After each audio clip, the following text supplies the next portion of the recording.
മലയാള സിനിമയിൽ കല തീരെ കുറവാണ്. എന്നാൽ പിന്നെ എൻ്റെ വീട് വിറ്റ് കുറച്ച് കലയുണ്ടാക്കാമെന്ന് വെച്ചിട്ടല്ല വന്നത്. എനിക്ക് കൃത്യമായിട്ടുള്ള ചാർട്ടിങ് ഉണ്ടായിരുന്നു. സാറിൻ്റെ ഓരോ ചോദ്യത്തിനും ഉത്തരം തരാം. എനിക്ക് കൃത്യമായിട്ടുള്ള ചാർട്ടിങ് ഉണ്ട്. സിനിമ ചെയ്യാൻ വരുമ്പോൾ ഞാൻ മുൻകാലങ്ങളിൽ ആരുടെ അസിസ്റ്റൻ്റായി പോയിട്ടില്ല. എൻ്റെ ചെറുപ്പം മുതലുള്ളൊരു സ്ലോഗനാണ്, പണ്ഡിറ്റിനെ പോലെ ആരുമില്ല. ഇത് സ്കൂൾ പഠിക്കുന്ന മുതലുള്ള എൻ്റെ ഒരു സ്ലോഗനാണ്. ഞാൻ എന്നെ തന്നെ ഒന്ന് മോട്ടിവേറ്റ് ചെയ്യാൻ ഞാൻ പറയുന്നവരാണ്, സന്തോഷ് പണ്ഡിറ്റിനെ പോലെ ആരുമില്ല. ഇതൊരു ഇതാണ്. അപ്പോൾ ഇതുകൊണ്ട് ഞാൻ അച്ഛനോട് പറഞ്ഞു, എനിക്ക് വേണ്ട എന്താണ്, സന്തോഷ് പണ്ഡിറ്റ് വെറൈറ്റി കേട്ടോ. ഇയാളൊരു സംഭവം, ഇയാളൊരു പ്രസ്ഥാനം, ഇയാളെപ്പോലെ മലയാള സിനിമയിൽ ആരുമില്ല. ഇങ്ങനെ പറയിപ്പിക്കണമെങ്കിൽ അച്ഛൻ പറഞ്ഞുകൊണ്ട് ഒരു സെക്കൻഡ് ഹാൻഡ് നടന വയ്ക്കുന്നു, ഞാൻ പൈസ കൊടുക്കുന്നു. ഞാൻ ചോദിക്കും അച്ഛനോട്, അച്ഛോ പൈസയുണ്ടെങ്കിൽ ഏത് പൊട്ടൊരു നിർമ്മാതാവായിക്കൂടെ? ഒരു സംവിധായകനാവാൻ എന്തെങ്കിലും കഴിവാണോ? ഒരു നടനാവാൻ എന്തെങ്കിലും കഴിവാണോ? ഒരു മേക്കപ്പ് ആർട്ടിസ്റ്റ് ആവാൻ ഒരു കഴിവാണോ? ഒരു ക്യാമറമാൻ കഴിവ് വേണോ? ഒരു നിർമ്മാതാവിന് എന്ത് കഴിവാണ് സാർ വേണ്ടത്? അച്ഛനും അമ്മയെ കൊടുക്കുന്ന കുറച്ച് പൈസ ആയാലും മതി, പ്രത്യേകിച്ച് കഴിവിൻ്റെ ആവശ്യമൊന്നുമില്ലല്ലോ. അപ്പം ഞാൻ പറഞ്ഞു, അങ്ങനെ ചെയ്യുന്നത് കൊണ്ട് എത്രയോ ഒരാളല്ലേ വരുള്ളൂ. എനിക്ക് സന്തോഷം വേണ്ടിയിട്ട് വെറൈറ്റി വേണം. എനിക്ക് ഉദ്ദേശിക്കുന്നത് ഇതാണ്. എന്നിട്ട് ഞാൻ പറഞ്ഞു, ഈ 5 lakhs ഒരു പടം ചെയ്യുക. അപ്പോൾ അതിനൊരു ഇതില്ലേ?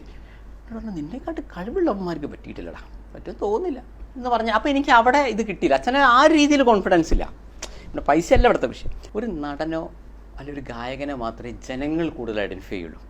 അല്ലാതെ ഞാൻ പറഞ്ഞപ്പോൾ മണിച്ചിത്രത്താഴ് എന്ന് പറഞ്ഞാൽ ഇത്രയും സൂപ്പർ ഹിറ്റ് സിനിമ, ആ സിനിമയെക്കുറിച്ച് ഞാൻ പറയുമ്പോൾ ഈ കേൾക്കുന്ന ആളുകളുടെ മനസ്സിലേക്ക് ഫസ്റ്റ് പോവുക ശോഭന മേഡം, ലാലേട്ടൻ, സുരേഷ് ഗോപി സാറ്, ഫാസിൽ സാറ്. അതൊരു സ്ക്രിപ്റ്റ് എഴുതിയ മധുമുട്ടത്തിൻ്റെ പേര് ഇപ്പോൾ എത്ര ആൾ ഓർത്തിട്ടുണ്ടോ? സാർ ഞാൻ പറഞ്ഞ് തെറ്റുണ്ടോ? അപ്പോൾ അതിൻ്റെ പുറകിൽ നിൽക്കുന്ന പല സോങ് എടുത്തു കഴിഞ്ഞാൽ ആ ഗായകനെക്കുറിച്ച് മാക്സിമം മ്യൂസിക് ഡയറക്ടർ, അത് എഴുതിയ ആളെക്കുറിച്ച് നമുക്ക് എത്ര പേർക്ക് അറിയാം. അപ്പോൾ എനിക്ക് മനസ്സിലായി, ജനങ്ങളെ മുന്നിൽ കിട്ടണമെങ്കിൽ എന്താണ്, ഒരു പാട്ടാണെങ്കിൽ എൻ്റെ ഗായകനാവണം. നിങ്ങൾക്ക് നാട്ടുകാരറിയലാണ് ഉദ്ദേശിക്കുന്നത്. എൻ്റെ പ്രധാന പ്രശ്നം അതായിരുന്നു. യെസ്, ഈ പട്ടി പൂച്ച നായ മൂരിയായിട്ടുള്ള ജീവിതമാണല്ലോ. മറ്റേ ഒരു പൂച്ച ചത്തു എന്ന് പറഞ്ഞാൽ ന്യൂസ് വരലില്ല. ഞാനൊരു വട്ടപ്പൂച്ച ചോദിച്ചു കഴിഞ്ഞാൽ ചരമക്കോളത്ത് സന്തോഷ് പണ്ഡിറ്റ് മരിച്ചു എന്ന് വരാനില്ല. കാരണം ഞാൻ ഇപ്പോൾ PWDയിൽ അവസാനം ചീഫ് എഞ്ചിനീയർ ആവൂല. ചീഫ് എഞ്ചിനീയർ ആയിട്ട് പിരിഞ്ഞാലും ചീഫ് എഞ്ചിനീയർ അങ്ങനെ വരുള്ളൂ. അപ്പോൾ ജനങ്ങളെ മുന്നിൽ കിട്ടണമെങ്കിൽ ഒന്നുകിൽ നടനാവണം അല്ലെങ്കിൽ ഗായകനാവണം. അതിനാണോ ഈ നാട്ടുകാരുടെ മുമ്പിൽ കോട്ടും സൂട്ടും കണ്ണടയൊക്കെ ഇട്ടിട്ടുള്ളത്? സാർ അല്ല, ഞാൻ അതിലേക്ക് വരാം. അപ്പം ഞാൻ പറയുന്നത് ഇതിനു വേണ്ടിയാണ് ഞാൻ നായകനാവുന്നത്.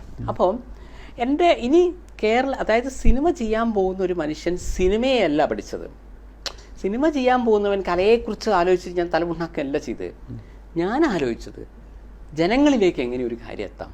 എനിക്ക് പൈസയ്ക്ക് വിലയുണ്ട്. സന്തോഷ് പണ്ഡിറ്റ് കഷ്ടപ്പെട്ട് GPF-ഉം മറ്റു കിട്ടുന്ന ചെറിയ പൈസയ്ക്കൊക്കെ പെൻഡിങ് വെച്ചിട്ടാണ് ഞാൻ ഒരു സിനിമ എടുക്കുന്നത്. അപ്പോൾ എനിക്ക് സിനിമ പൈസ തിരിച്ചു കിട്ടിയേ പറ്റും.